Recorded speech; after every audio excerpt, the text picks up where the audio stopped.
प्रिय विद्यार्थियों, आज एक ऐसा अवसर है कि मैं हमारे सामने हमारे साथी और हजारों विद्यार्थियों के चहेते और एक अच्छे मार्गदर्शक के रूप में आज जाने जाते हैं।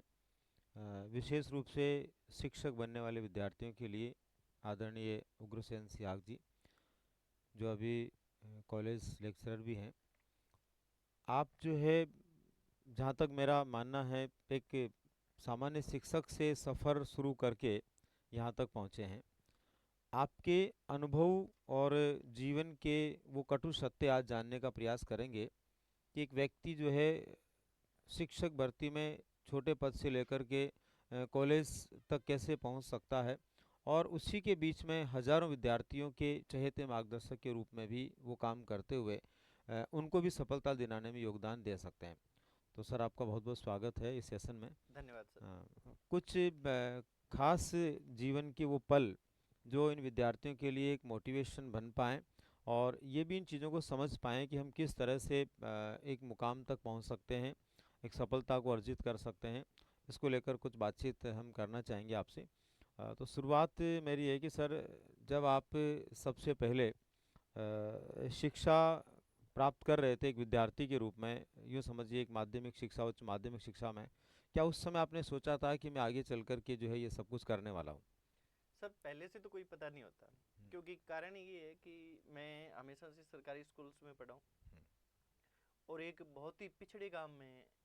बहुत ही उस समय हमारे क्या है कि हम कहते हैं कि कोई किसी प्रकार की सुविधा ही नहीं थी, लाइट भी नहीं थी यहाँ तक हम्म, हम्म, कि हम लालटेन की रोशनी में पढ़ते थे। ये एक तरीके से कहावतें सी लगती है, हम्म, पर लाइट भी हमारे में लगभग 7वीं या 8वीं में था तब आई थी।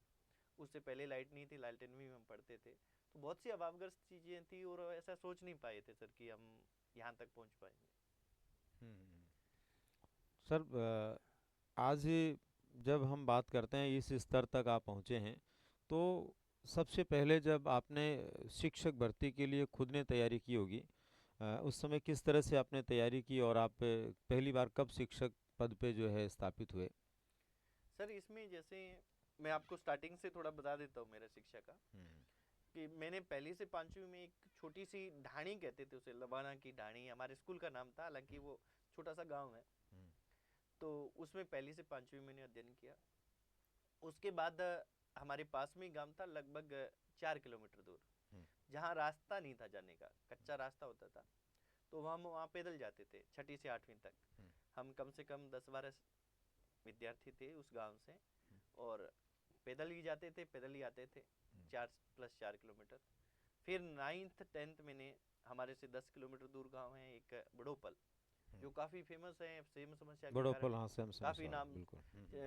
प्रतियोगी परीक्षाओं में भी आ चुका है। हम्म, तो वहाँ भी क्या है कि हमारी वो बदकिस्मती थी सर, एक तरीके से कहे, हम्म, क्योंकि हमारी छत नहीं मिली हमें। हम्म, कारण ये था कि हमारा जो गवर्नमेंट स्कूल था हम्म। वो सेम वाले एरिया में आ गया नीचे, और अच्छा। सेम क्या है कि वो पानी निकलता है नीचे से। हम्म, तो वो बिल्डिंग गिर गई, हम्म। तो हम पेड़ों के नीचे ही पढ़ते थे सर। अच्छा। हालांकि अब तो बहुत बड़ी बिल्डिंग बन गई, हम्म, पर हमारे वहाँ से निकलने के काफ़ी टाइम बाद में बनी वो। हम्म, तो हम नीम के पेड़ों के नीचे पढ़े हैं वहाँ पे भी 9th 10th में। उसके बाद 11th 12th है वो मैं सूरतगढ़ आया। सूरतगढ़ में गवर्नमेंट स्कूल है, हम्म। सेठ रामदयाल राठी राजकीय अच्छा। विद्यालय, और उच्च माध्यमिक विद्यालय है, वहाँ पे मैंने 11वीं 12वीं की। उसके बाद गंगानगर मैंने बीएससी की थी सर। अच्छा। हाँ, बीएससी बायो से। और बीएससी करने के बाद, क्योंकि हमारे पास उस समय इतनी ज़्यादा सोर्सेज नहीं थे कि हम थोड़ा बीएड का भी सोच पाते, हम्म, तो बीएससी करने के बाद काफ़ी कुछ सोचा समझा, इधर उधर से पता किया, घर वालों से बात की। घर वाले पढ़ाना भी चाह रहे थे, पर इतनी ज़्यादा आय के सोर्सेज भी नहीं थे कि हम आगे बढ़ पाएँ।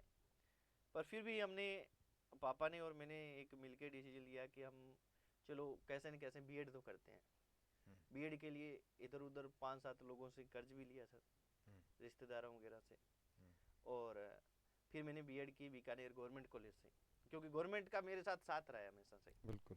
तो वहाँ से बीएड करने के बाद वो बीएड मेरी हुई थी 2005-6 में, 6 में मतलब मार्च में 6 में पूरी हुई थी। उसके बाद मैं तैयारी के लिए आया, तैयारी करने लगा। बीएड के दौरान ही शुरू कर दी थी, पुलिस कांस्टेबल की तैयारी शुरू की सर पहली बार। हम्म, और वहीं जैसे आईएससी बीकानेर से बीएड की थी। और वहाँ एक गवर्नमेंट हॉस्टल था, वो क्या है कि पूरी तरह से गैर आबाद हो गया था, यानी वहाँ क्या है कि वृक्ष निकल गए थे, लोग रहते ही नहीं थे। उसमें हम लगभग 40-50 लोग थे, पश्चिमी राजस्थान के काफ़ी थे, बाड़मेर जैसलमेर के, जो वो भी बेचारे अभावग्रस्त से आए थे। तो वो सभी हमने सोचा कि हम यहाँ पे क्या है इसको आबाद करते हैं, दोबारा से वहाँ स्थायी हुई की उसमें रहने लग गए थे। वहाँ से हमने तैयारी शुरू की। अच्छा। और 2006 में मेरा परीक्षा जब मेरी बीएड की आई, तब तक मेरा पुलिस कांस्टेबल में हो गया था सर, बीकानेर जिले से। अच्छा अच्छा, तो पुलिस में भी आप रहे हैं? नहीं रहा नहीं सर, हम्म। पुलिस कांस्टेबल में हो गया। पर मेरा हमेशा से एक मन था कि मुझे, जब बीएड की सोच ली कि मुझे एक शिक्षक बनना है। बिल्कुल। और शिक्षक बनना है क्योंकि बीएड, पहले तो बीएड का सोचा सर, बीएड बड़ा मुश्किल लग रहा था कि बीएड कैसे करें कैसे करें।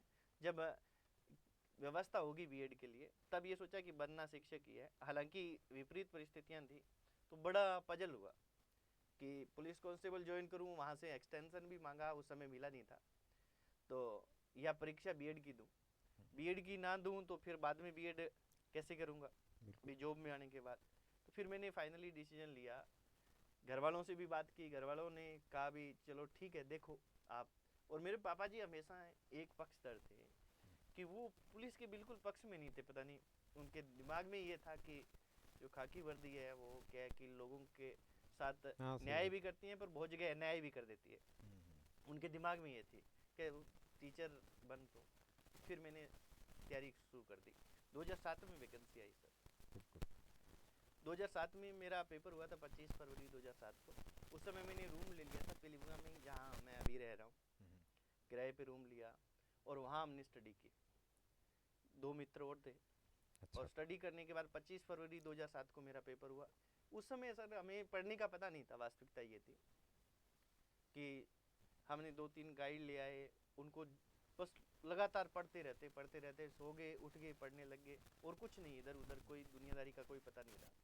लगभग ये 8 ही महीने हमने तैयारी की थी। 25 फरवरी को हमारा पेपर हुआ।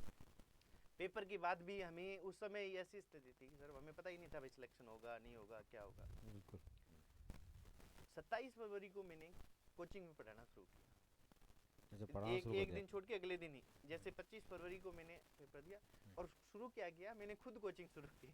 अच्छा। सीधी स्टार्टिंग ही मैंने, जैसे एक आज तक मैंने कोई भी कोचिंग संस्थान में पढ़ाया नहीं है सर। अच्छा, खुद का मेरे स्टार्ट मेरे किया? मेरे संस्थान में पढ़ाया है।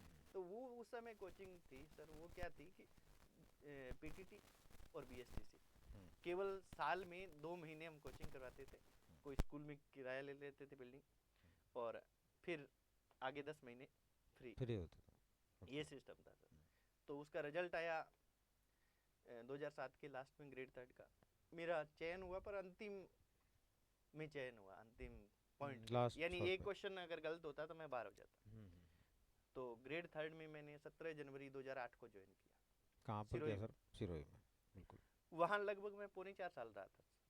13 अक्टूबर 2011 तक रहा मैं। और वहाँ जैसे रहा तो वहाँ भी तो क्या है कि और कोई काम नहीं था, स्कूल जाया पढ़ा दिया, बाद में खुद ने तैयारी शुरू कर ली। और वहाँ भी सहयोग ऐसे रहा सर कि मेरे साथ मैं, क्योंकि स्टार्टिंग से आपको बताऊं कि जैसे मैंने कहा था ना, सरकारी स्कूल में पढ़ता था, मैं 6ठी क्लास से खेती भी करता था साथ में। 6ठी से 12वीं तक खेत में काम करने वाला मैं ही था। बिल्कुल। पापा जी काम नहीं करते थे, क्योंकि वो स्टार्टिंग से क्या है कि पहले उन्होंने कभी काम नहीं किया। जब सेम नहीं थी तो बहुत सी ज़मीन भी थी हमारे, सेम आने के बाद थोड़ी डाउनफॉल हुआ, तो उसके कारण क्या है कि वो नहीं कर पाते थे, तो हम करते थे, मैं और मम्मी करते थे। तो उस दौरान ही जैसे ही मैं गंगानगर गया बीएससी में, तो बीएससी में हालात ये थे। फिर मैंने एक कंपनी में सेल्समैन का काम किया 3 साल तक बीएससी के दौरान। और फिर बीएड में आपको बताया भी, कर्ज लेके बीएड कर ली हमने। उस दौरान कुछ नहीं किया, पढ़ाई की। और अब यहाँ सिलेक्शन हुआ, सिलेक्शन होने के बाद मैंने अब सोचा भी अब तेरे पास टाइम है। हालांकि तनख्वाह हमारी कुछ नहीं थी, 4450 रुपये थी सिर्फ पहले प्रोबेशन के दौरान, जनवरी 2008 से 2 साल के लिए। पर वहाँ अच्छा गांव मिल गया और वहाँ स्टडी की। वहाँ फिर सीनियर टीचर हो गया मैं 2nd ग्रेड में। विज्ञान में पहले क्या था सर, परसेंटेज बेस पे बनते थे, और मेरे परसेंटेज बहुत ज़्यादा अच्छे नहीं रहे। क्यों नहीं रहे? क्योंकि हमेशा काम किया था सर, साथ में अदर वर्क करते थे, साथ में पढ़ते थे, टाइम ही मिल नहीं पाता था। तो ठीक ठाक एवरेज से नंबर रहते थे। तो परसेंटेज बेस पे होता तो मेरा निश्चित तौर पे उसमें नहीं होता, क्योंकि बहुत से स्टूडेंट बहुत से नंबर लेके बैठे थे। पहली बार ऐसा हुआ कि परसेंटेज बेस को हटा के मेरिट में सीधा कंपटीशन किया गया, पेपर किया गया। 2008 में सेकंड ग्रेड के लिए पहली बार 2008 में सेकंड ग्रेड की वैकेंसी आई पहली सर। बार वैकेंसी आई। हाँ, 2011 में भी एग्जाम पेपर हुआ है। पेपर 11 में मई 11 में में हुआ, हुआ। 2 मई को हुआ। उस दौरान क्या है कि मैंने सोचा भी, अब मैं बीएससी था कि अब एमएससी तो कर नहीं सकता क्योंकि जॉब में आ गया, तो मैंने हिस्ट्री में मेरा इंटरेस्ट था, एमए हिस्ट्री कर लिया।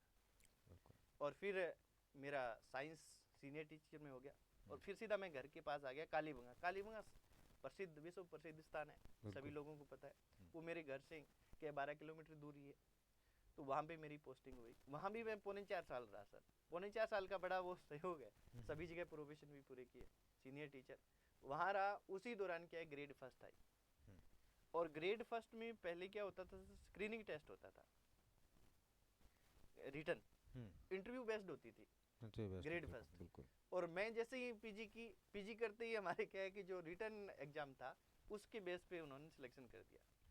तो इंटरव्यू बेस्ड होता तो शायद होता या नहीं होता, वो तो दूसरी बातें थी। तो वहाँ मेरा सिलेक्शन हुआ। वो भी क्या है कि मेरे बिल्कुल गांव से दूसरी तरफ 13 किलोमीटर दूर गांव है जागड़ा वाली, वहाँ मेरी पोस्टिंग हुई ग्रेड फर्स्ट में हिस्ट्री में 2015 में, जुलाई 2015 में। उसके बाद वहाँ जाने के बाद असिस्टेंट प्रोफेसर की वैकेंसी आई सर। 2014 में आ गई थी वैसे वैकेंसी, और सेकंड ग्रेड के दौरान ही फर्स्ट ग्रेड का एग्जाम दिया था, फॉर्म भर दिए। पर पेपर हमारा बहुत लंबा हुआ, 2018 में हुआ। 2018 अगस्त में, 23 अगस्त को तो मेरा इंटरव्यू था। तो लंबा चला वो सिस्टम, और उसके बाद सर फर्स्ट इसमें असिस्टेंट प्रोफेसर में हो गया। उसमें भी 4.5 साल रहा सर, ग्रेड फर्स्ट में भी और उसके बाद यहाँ इस पद पे तो 2018 से। यहाँ कितना टाइम हो गया अभी आपको? सर 2018 से पहली पोस्टिंग मेरी नॉर्थ थी, अभी सूरतगढ़ में हूँ। 2018 दिसंबर 11 दिसंबर 2018 से इस पोस्ट पे हूँ। तो अभी इतिहास के आप असिस्टेंट प्रोफेसर हाँ हैं। जी। बिल्कुल। साइंस बैकग्राउंड से आप इतिहास में आए, तो मतलब ऐसा कोई ज़्यादा व्यवधान तो नहीं आया, या फिर कोई नहीं इजी सर, रहता? बिल्कुल भी नहीं। मैं ये सोचता हूँ कि मैं देखता भी हूँ अक्सर कि आज साइंस में चाहे ग्रेड फर्स्ट हो चाहे हिस्ट्री असिस्टेंट प्रोफेसर हो, इसमें लगभग 70% के आसपास कैंडिडेट वही सफल हो रहे हैं जिनका बैकग्राउंड साइंस रहा है। साइंस रहा। कारण कि साइंस के स्टूडेंट को एक पढ़ने का थोड़ा सा क्या है, एक तो सीटिंग ज़्यादा हो जाती है, एक पढ़ने का तरीका थोड़ा उनका वैज्ञानिक हो जाता है, और उसी रूप में हिस्ट्री पढ़ते हैं। तो हिस्ट्री को एक इंटरेस्टिंग बना के पढ़ते हैं, तो निश्चित तौर पे वो काम आता है। सर अभी जहाँ तक मेरा मानना, मैं काफ़ी लंबे समय से आपसे संपर्क में हूँ, और कई बार आपने भी मुझे आपके इंस्टीट्यूट में पढ़ाने के लिए मुझे बुलाया, मैं आता रहा हूँ। हाँ बिल्कुल। तो मैंने काफ़ी अनुभव आपके कार्यों के लिए, आपकी कार्यशैली बहुत अच्छी रही है। मतलब कितने स्टूडेंट अब तक होंगे सर आपके इंस्टीट्यूट से जिन्होंने शिक्षक भर्ती में सफलता अर्जित की होगी, जो आप पीलीबंगा में संस्थान संचालित करते थे वहाँ से? सर लगभग ये मानो कि छोटी सी जगह है हमारी, एक तहसील हेडक्वार्टर है पीलीबंगा, और यहाँ से मैंने जैसे 2007 में तो स्टार्टिंग कर दी थी, मैंने आपको बताया। पर प्रॉपर कोचिंग मैंने 2013 में स्टार्ट की शिक्षक भर्तियों की। पहले तो वही चलता था, फिर मैं सिरोही चला गया 2008 में, तो वो बीच में गैप आ गया। 2011 में मैं आया लास्ट में अक्टूबर में, फिर मैंने 2013 की वैकेंसी थी वो 12 लास्ट में शुरू किया था, वहाँ से स्टार्ट हुए हम।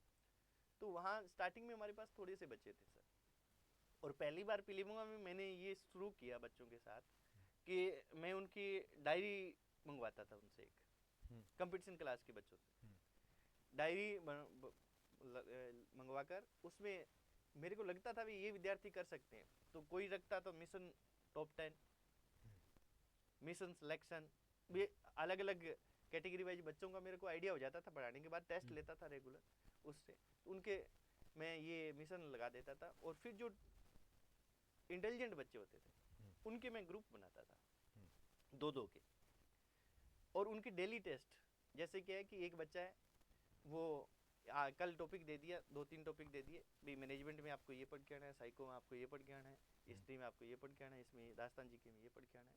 और कल क्या है कि 10-10 दोनों क्वेश्चन बना के लाएंगे, एक 10 बना के लाएगा, वो रजिस्टर दूसरे को दे देगा, वो हाथों हाथ टेस्ट लेंगे एक दूसरे का, और फिर मेरे से चेक करवाएंगे। और किसकी क्या रहेगी, तो उनमें एक कंपटीशन भावना बहुत अच्छी पैदा हो जाती थी सर। उससे क्या है कि वो बहुत ही अच्छे रिजल्ट मेरे को मिले। जैसे टॉप 10 में अब तक 15 विद्यार्थी आ चुके हैं, फर्स्ट रैंक कर रहे हैं 5 तो, और 1000 प्लस सर शिक्षक भर्ती के बहुत विद्यार्थी हैं जो बहुत बड़ी जॉब कर बात है रहे हैं। सर। छोटी सी जगह से बहुत बड़ी हाँ, बात है। 1000 प्लस कर रहे हैं, लगभग राजस्थान के हर जिले में है सर। अभी सर वर्तमान में आप कंपटीशन वाले विद्यार्थियों के लिए शायद ऑफलाइन क्लासेस तो नहीं ले रहे हैं, हाँ पर ऑनलाइन में किस किस कंपटीशन के लिए आप काम कर रहे हैं? सर, ऑनलाइन के लिए अभी जैसे हम नेट जेआरएफ में हमारे बहुत से हर बार स्टूडेंट निकले, हर 6 महीने में हम टेलीग्राम पे अब डले हुए हैं, आप देखना कभी। और असिस्टेंट प्रोफेसर है, स्कूल लेक्चर है और ग्रेड सेकंड है, इन पे हम फोकस किए हुए हैं। मेनली तो ये मान के चलो कि स्कूल लेक्चर से लेकर असिस्टेंट प्रोफेसर और नेट जेआरएफ और सेट जो राजस्थान में होता है उसके अभ्यर्थियों को लगातार, इसमें क्या है कि हमारे बहुत से अभ्यर्थी हमसे जुड़े हुए हैं और लगभग अपने राजस्थान से ही नहीं, नेट जेआरएफ और असिस्टेंट प्रोफेसर है, हालांकि स्कूल लेक्चर में भी कुछ पड़ोसी राज्यों के हैं, पर नेट और ये जो असिस्टेंट प्रोफेसर है इसमें तो सर महाराष्ट्र से बच्चे हैं, पश्चिम बंगाल से, कोलकाता से हैं, उड़ीसा से हैं, बहुत, मतलब ये मान के चलो कि लगभग 15 ऐसे स्टेट हैं जिनके बच्चे पढ़ रहे हैं हमारे पास ऑनलाइन। ये अच्छा सर, एक बात आखिरी बात मैं आपसे करना चाहूँगा हाँ जी। कि एक विद्यार्थी जो एकदम गांव से आज की पृष्ठभूमि में आता है, तो उसके मन में एक संशय रहता है कि मैं एकदम गांव की पृष्ठभूमि से आया हूं और बहुत हाई फाई विद्यार्थी हैं, काफ़ी संसाधन वाले विद्यार्थी हैं। तो ऐसे विद्यार्थी के लिए आप जो है अपनी इस वार्ता के अंतिम चरण में क्या संदेश देना चाहेंगे कि उनको किस तरह से अपना कॉन्फिडेंस बनाना चाहिए, और कैसे उनके मन में ये भाव, सकारात्मक भाव आए कि वो भी बहुत अच्छा कर सकते हैं? हाँ सर, ये क्योंकि मैं बहुत ही इन परिस्थितियों को मैंने नज़दीक से देखा है, और एक अक्सर मैं कहता भी हूँ सेमिनार्स वगैरह में, कोई प्रोग्राम्स वगैरह में जाता हूँ तो, कि शिक्षा ही एक ऐसी चीज़ है सर जो बिना पैसे के अपने तकदीर बदल सकती है, बिल्कुल। अपने आने वाली पीढ़ियों को बदल सकती है। तो आप जो अभ्यर्थी हैं, जो अभी तैयारी कर रहे हैं, उनसे मेरा यही निवेदन रहेगा कि आप अपने आप पे विश्वास रखो और अपने हमेशा अपने माता पिता को याद रखो जो आपके लिए जी तोड़ मेहनत कर रहे हैं, हमेशा उनको आदर्श मान के रखो। जब भी आप डीमोटिवेट हो उनको याद कीजिए कि उन्होंने पूरा जीवन आपके लिए समर्पित कर दिया है, और अगर आप सफल हुए तो आप उनकी उम्र बढ़ा देंगे 5-7 साल, और अगर आप गलत रास्ते पे चले गए, जैसे आजकल नशा प्रवृत्ति भी है, ये है वो है, तो आप उनकी उम्र घटा देंगे 5-7 साल। तो आप अपने माता पिता को क्या दे सकते हैं, उन्होंने जो दिया वो कभी नहीं दे सकते, हम अपने बच्चों को दे सकते हैं पर अपने माता पिता को नहीं दे सकते। तो आप उनके लिए यही खुशी लेके आए कि मैं उनको सफल होके दिखाऊंगा, ये तो आपका मोटिवेशन रहेगा। और अपने आप पर खुद पे विश्वास रखें, विश्वास रखो कि आप कुछ भी कर सकता है आदमी, और व्यवस्थित रूप से वो आगे बढ़े, सिलेबस को अच्छे से देखें, प्रीवियस ईयर्स क्वेश्चन देखें, और बड़े और सफल लोग जो हैं पहले से उनसे मार्गदर्शन लेते, लेकिन कोई भी कारण नहीं रहेगा सर कि असफल हो जाएगा, वो बिल्कुल। निश्चित तौर पे सफल होगा। बहुत बहुत धन्यवाद सर, आपने जो है अपने जीवन के कटु अनुभव और सत्यताओं से रूबरू करवाया। प्रिय विद्यार्थियों, सर से बातचीत करने के बाद में ये महसूस होता है कि जीवन में किसी भी क्षेत्र से आप आए हैं, कितनी भी कठिनाइयों से, मुसीबतों से आप आए हैं, यदि आपका ध्येय है, आपका लक्ष्य है कि आपको जीवन में सफल होना है, अपने माता पिता का नाम जो है आगे बढ़ाना है, उनको एक सुकून देना है, और जो ख्वाब उन्होंने देखे हैं वो आपको पूरे करने हैं, तो सफलता मिलना बहुत बड़ा वो नहीं है। एक बस ध्येय उस दिशा में आपका हो, एक ललक आपकी हो। सर के अनुभवों से हम परिचित हुए, और सर ने आप लोगों को जो अनुभव दिए उनसे आप भी लाभान्वित हों, इसके लिए सर का बहुत बहुत धन्यवाद। और सर इसी तरह से आप बच्चों का मार्गदर्शन करते रहें। हजारों विद्यार्थियों को आपने सफल बनाया, ये संख्या लाखों तक पहुँचे, ऐसी अपेक्षाओं के साथ में विदा लेते हैं। धन्यवाद। धन्यवाद।